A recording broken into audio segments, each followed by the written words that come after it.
శ్రీదేవి ఉమాదేవి వంటిల్లు తినండి తినిపించండి రుచికరమైన విలేజ్ వంటకాలు.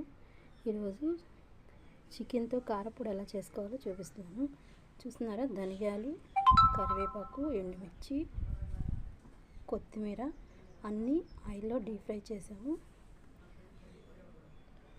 చికెన్ డీప్ ఫ్రై చేసాము. వెల్లుల్లి 4 రెబ్బలు, కళ్ళు, జీలకర్ర ఇవన్నీ రోట్లో వేసి దంచుకుంటే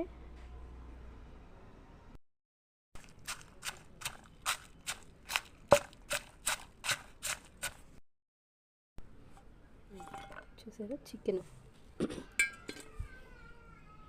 ఇదేంటా అని చూస్తున్నారా, ఆల్చిప్పండి. సముద్రాల్లో నదుల్లో దొరుకుతాయి కదా, నేను ఖచ్చితంగా నదికి కానీ సముద్రానికి కానీ వెళ్తే ఖచ్చితంగా ఇసుకలో ఇవి ఏరుకుంటానండి.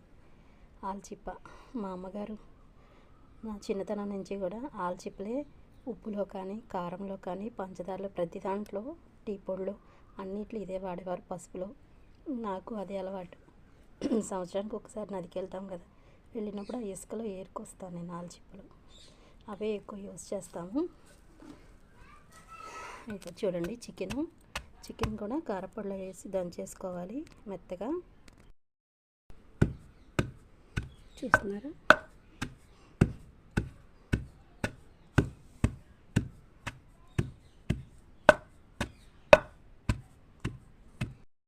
ఇది వచ్చేసారా కారపొడి రెడీ అయిపోయింది. చికెన్ కారపొడి.